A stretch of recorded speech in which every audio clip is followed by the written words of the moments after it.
ব্যাংকের ভোল্ট থেকে 2টি ভোল্ট থেকে 832 ভরি সোনা বেরোচ্ছে কিভাবে, এবং আরো অনেক ভোল্টের সোনা আছে।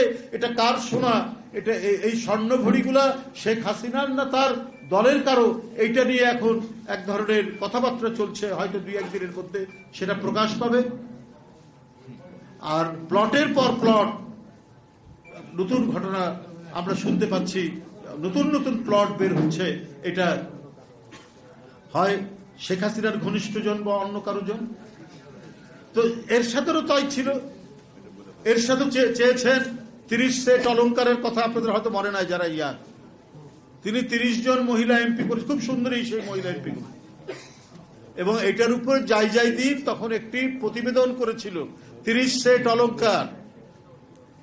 এটা আমি আর খুলে আর বলতে চাই না। এটাই চলেছে, এক নায়ক যা ইচ্ছা তাই। কোন জায়গায় যার মনে হয়েছে যেটা করবেন সেটাই করেছেন। তো সেই 30 সেট অলংকারের যে রাজনৈতিক সংস্কৃতি, সেই সংস্কৃতি শেখ হাসিনার আমল পর্যন্ত সেটা বহমান ছিল, সেই সংস্কৃতিকে বজায় রাখা হয়েছিল। তাই ব্যাংকের ভোল্ট থেকে শেখ হাসিনার নামে 832 ভরি স্বর্ণ অলংকার, অথচ উনি অফিসিয়ালি দেখিয়েছিলেন তার সোনা আছে কত 18 লাখ টাকা 19 লাখ টাকা, আর এখন শত শত কোটি টাকার সোনা বেরোচ্ছে। তো যাই হোক, এই যে ঘটনাগুলো, এই ঘটনাগুলোর মধ্যে দিয়ে অনেক শিক্ষণীয় আছে। সবাইকে এই বিষয়টি জানতে হবে। এরশাদ এবং হাসিনা তারা একটা অর্থনীতি তৈরি করেছিলেন, ইকোনমিক্স, ইংরেজি হচ্ছে ইকোনমিক্স। আর এখন এই 15.5 বছর যেটা চলেছে সেটাকে বলা হতো হাসিনোমিক্স।